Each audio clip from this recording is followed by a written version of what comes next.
नमस्कार, मैं हूं मोहित चौधरी और आप सभी का स्वागत है जस्ट इंडिया में। खबरों का रुख करें, लेकिन उससे पहले इस वक्त की हेडलाइंस के प्रायोजक हैं आरोग्य मास्क लगाएं, कोरोना से सुरक्षित रहें। Oscar super speciality hospital and trauma centre, रंश किया showroom in Rohtak and Bahadurgarh. Showroom पर आइए, टेस्ट ड्राइव ले और गाड़ी बुक कराएं। दुनिया भर में कोरोना संकट और बढ़ा। पिछले 24 घंटे में 2,46,000 नए मामले, 5,365 लोगों की हुई मौत।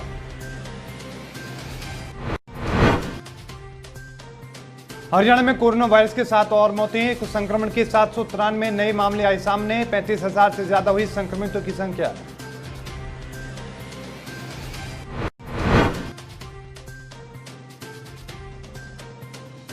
मुख्यमंत्री मनोहर लाल 5 अगस्त को महिलाओं को देंगे सौगात। महिला एवं किशोरी सम्मान योजना का करेंगे शुभारंभ।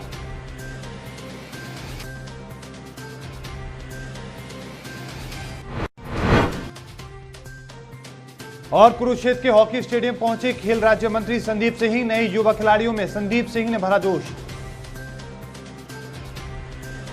अब खबरें विस्तार से। दुनिया भर में कोरोना संकट महामारी का संकट लगातार बढ़ता जा रहा है। अमेरिका, ब्राजील, भारत जैसे देशों में कोरोना मामलों की संख्या और मौत के आंकड़े सबसे तेजी से बढ़ रहे हैं।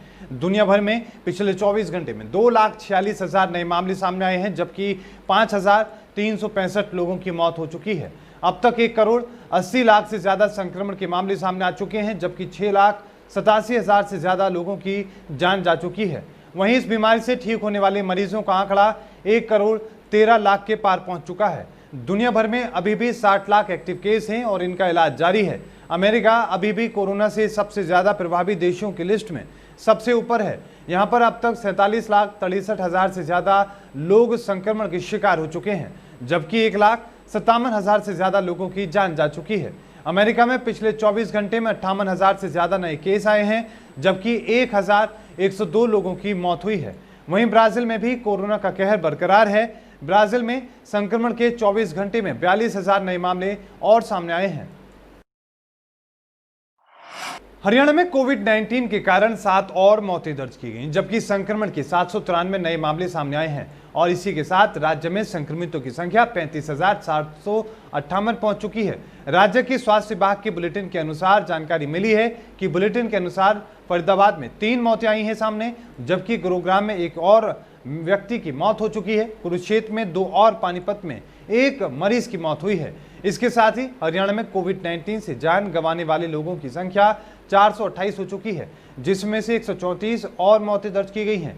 और इसके साथ ही आपको बता दें कि लगातार जो आंकड़ा है वो बढ़ता जा रहा है, लेकिन फरीदाबाद, गुरुग्राम जिले में भी मौतें हुई हैं। और इसी के साथ बुलेटिन के अनुसार फरीदाबाद में 175 मामले सामने आए हैं, जबकि गुरुग्राम में 99, पानीपत में 93, रेवाड़ी में 85, अंबाला में 83, यमुनानगर में 40, पंचकुला में 38, कुरुक्षेत्र में 37 और रोहतक में 34 मामले सामने आए हैं। हरियाणा के मुख्यमंत्री मनोहर लाल 5 अगस्त को महिला एवं किशोरी सम्मान योजना और मुख्यमंत्री दूध उपहार योजना का शुभारंभ वीडियो कॉन्फ्रेंसिंग के माध्यम से करेंगे। इन योजनाओं का शुभारंभ राज्य के सभी उपायुक्तों द्वारा जिला स्तर पर भी किया जाएगा। इस दिन ग्राम स्तर पर आंगनबाड़ी कार्यकर्ताओं द्वारा सैनिटरी नैपकिन और फोर्टिफाइड सुगंधित मिल्क पाउडर को घर घर जाकर लाभार्थियों को वितरित भी किया जाएगा। इस संबंध में जानकारी देते हुए एक सरकारी प्रवक्ता ने बताया कि प्रदेश सरकार ने बीपीएल परिवारों की महिलाओं और किशोरियों को रेखांकित किया है। इन बीपीएल परिवारों की 10 से 45 साल की महिलाओं को और किशोरी सम्मान योजना के तहत सरकार ने आंगनबाड़ी केंद्रों के माध्यम से सैनिटरी पैड प्रदान करने का फैसला किया है। उन्होंने बताया कि उपलब्ध आंकड़ों के अनुसार राज्य में 11,24,871 बीपीएल परिवार हैं। ये मानकर गणना की गई है कि ऐसे परिवारों में 45 वर्ष से कम की आयु की 2 किशोरियां या महिलाएं हो सकती हैं, जिन्हें सैनिटरी नैपकिन दिए जाने हैं। राज्य में बीपीएल परिवार की महिलाओं की संख्या 22,55,000 के आसपास है और इन्हीं के सभी महिलाओं और किशोरियों को 1 साल के लिए हर माह मुफ्त सैनिटरी नैपकिन का एक पैकेट, जिसमें 6 नैपकिन रहेंगे, वितरित किए जाएंगे। प्रवक्ता ने बताया कि राज्य सरकार ने महिलाओं के कल्याण और स्वास्थ्य के लिए शुरू की जाने वाली इस महत्वाकांक्षी योजना महिला एवं किशोरी सम्मान योजना के लिए 39 करोड़ 80 लाख रुपए की राशि का प्रावधान किया है। धर्मनगरी के शाहबाद उपमंडल के मार्केंडेश्वर हॉकी स्टेडियम में भारतीय हॉकी टीम के कोच रहे एम के कौशिक और संदीप सांगवान और खेल मंत्री संदीप सिंह पहुंचे। भारतीय टीम के पूर्व कोच ने खिलाड़ियों को हॉकी को गुर दिए और फिलकर सिंह ब्रदर्स अकेडमी और स्टेडियम के खिलाड़ियों के साथ अपने खेल और जीवन का अनुभव साझा किया। भारतीय टीम के पूर्व कोच संदीप सांगवान ने जहां खिलाड़ियों को हॉकी के गुर दिए, वहीं कहा कि उनकी सोच की है कि नए खिलाड़ी हॉकी खेल को और भी आगे लेकर जाएं और वो गलतियां ना करें जो कि बीते समय में हो चुकी हैं। उन्होंने कहा कि वो सौभाग्यशाली हैं कि जब भारतीय टीम के कोच थे तो उस समय संदीप सिंह जैसे खिलाड़ी उन्हें मिले और फिर संदीप की कप्तानी में नेशनल हॉकी का एक गोल्डन युग शुरू हुआ। बस यही मौके पर मौजूद खेल मंत्री संदीप सिंह ने कहा कि उन्हें गर्व है कि खेलों में हरियाणा देश में पहले नंबर पर है।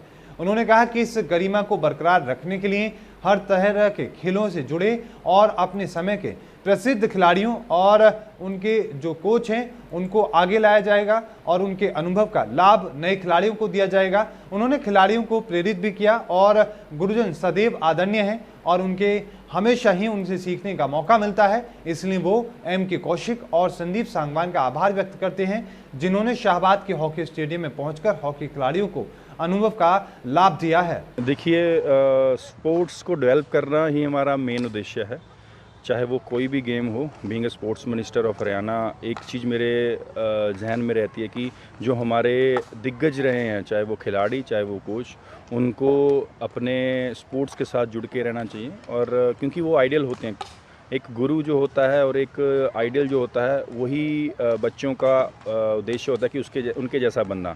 तो आज हमारे बीच में संदीप सांगवान जी और एम के कौशिक जी दोनों काफ़ी दूर से मैं कह सकता हूँ आए हैं और कोविड-19 में उन्होंने यही कहा कि जो आपका छोटा बैच का बच्चों का है उसके साथ हम अलग अलग टाइमिंग में सुबह से हैं, लगातार वो एक घंटे के ग्रुप्स को लेकर कोचिंग भी दे रहे हैं और अपने लाइफ का एक्सपीरियंस भी शेयर कर रहे हैं। तो मैं इनका धन्यवाद भी करता हूं और स्वागत भी करता हूं कि शाहबाद के छोटे से कस्बे में मेरे होम टाउन में आज ये पता है। इससे बड़ा मतलब गर्व की बात हर्ष की विषय हो ही नहीं सकता है।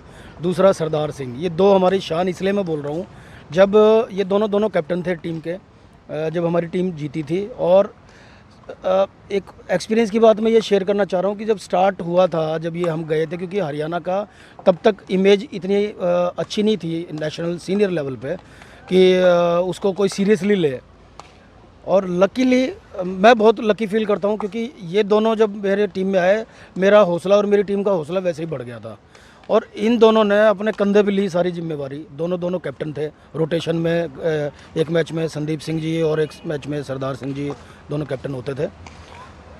उन्होंने मिडफील्ड को और इन्होंने गोल स्कोरिंग और डिफेंस को जो संभाला, एंड तक फाइनल में विजयी गोल भी इन्होंने किया। That was hilarious experience for me.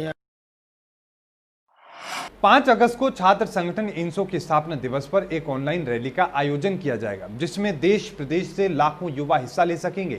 ये जानकारी इंसो के राष्ट्रीय अध्यक्ष दिग्विजय चौटाला ने दी है।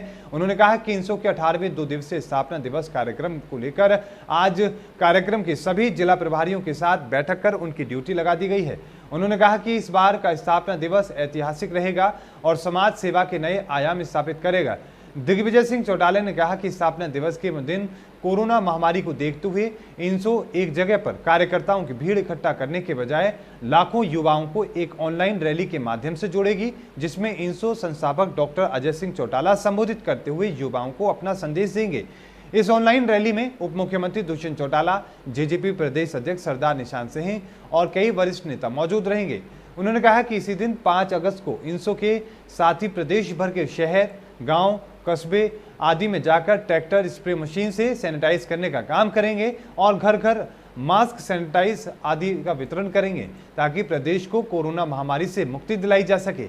वहीं दिग्विजय ने कहा कि 4 अगस्त को इंसो द्वारा प्रदेश भर में लगाए जाने वाले रक्तदान शिविर में करीब 4500 से ज्यादा ब्लड यूनिट और पौधारोपण कार्यक्रम के द्वारा प्रदेश भर में 5000 से ज्यादा पौधे लगाने का लक्ष्य रखा गया है, जिसे इंसो के साथी बढ़ चढ़कर हिस्सा लेते हुए पूरा करने का काम करेंगे।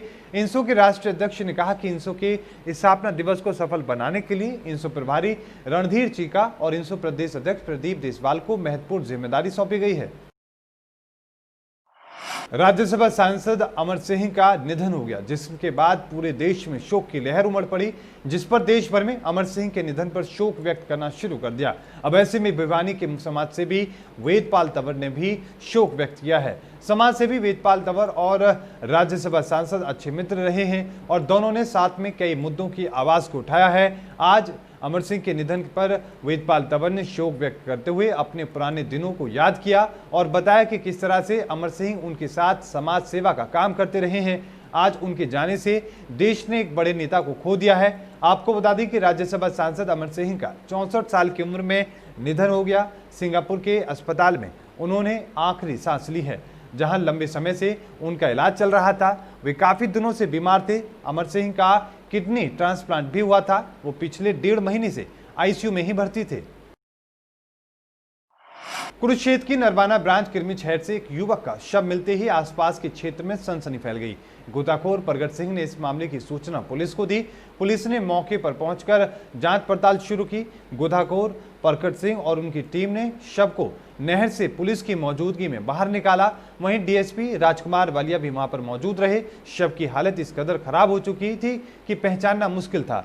वहीं कुरुक्षेत्र के गांव मिर्जापुर से लगभग 20 दिनों पहले लापता युवक के परिजनों ने शव को अपने बेटे का होने का दावा किया है। युवक पिछले 20 दिनों से घर से लापता था, जिसकी गुमशुदगी की रिपोर्ट पुलिस को दी गई थी। लापता युवक के मौसा ने दावा किया है कि ये शव उनके भांजे का है। फिलहाल पुलिस ने विशिष्ट शव को कुरुक्षेत्र के एलएनजेपी अस्पताल में भेज दिया है और इस पूरे मामले की जांच पड़ताल शुरू कर दी है और साथ में शव के शिनाख्त की भी लगातार कोशिशें की जा रही हैं। पहुंच गया था तो बॉडी की स्थिति तकरीबन 18 या 20 दिन के आसपास हो सकती है, लेकिन वो मोनू है या नहीं ये पुलिस या पोस्टमार्टम की रिपोर्ट या डीएनए रिपोर्ट का तय करना ही सही रहेगा। जी, क्या स्थिति है शव की? क्या स्थिति थी इस वक्त? शव की अगर स्थिति करें तो 18 सालों में शायद ये हमारा दूसरा या तीसरा इतना दर्दनाक हादसा था। जो मेरी टीम खास करके गोपी का मैं धन्यवाद करता, जिन्होंने 5 पार्ट्स को अलग अलग, गर्दन अलग, दोनों बाजू अलग, एक लात अलग और जो अंदर का सिर्फ मांस और चर्बी थी धड़ को, ये मेरी टीम मामू सिंदर और इन सभी भाइयों ने निकाला। खबरों के प्रायोजक थे Pramod trading company, tiles, sanitary ware, Ghanipura, Jhajjar road, Rohtak. Asian colour coated स्पात limited. Be Fast Fit, India's fastest growing fitness chain, now at Rohtak D Park. Corona महामारी से लड़ने के लिए आरोग्य मास्क लाया है आपके लिए सबसे आधुनिक मास्क। इसके साथ ही आपको मिलेगी आधुनिक पीपीई किट, वो भी बहुत ही सस्ते रेट पर। contact@arogyamask.com पर जाएं और हमसे संपर्क करें या फिर www.arogyamask.com से जुड़ें। इसके साथ ही आप हमें कॉल कर सकते हैं। हमारा पता है Anand international, plot number 181, sector 25, Panipat, Haryana.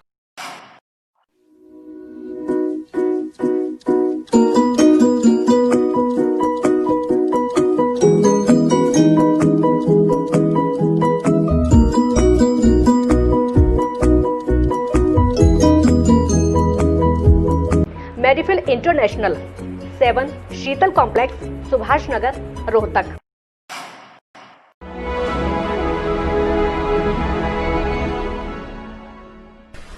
चाचा, आपने नया घर बनवाया है तो घर की छत पर कौन सी शीट लगवाई है? बेटा, मैंने अपने घर की छत पर एशियन शीट लगवाई है, क्योंकि वो कभी न मिटने वाले ओरिजिनल निशान की चादरें हैं। साथ में ISI का चिन्ह, 5 साल की वारंटी के साथ साथ पैसों का सही मूल्य देने वाली वही इकलौती शीट्स हैं। क्योंकि नाम नहीं, पहचान जरूरी है। और इस बुलेटिन में अभी के लिए इतना ही। देखते रहिए जस्ट इंडिया। मुझे दीजिए इजाजत। धन्यवाद।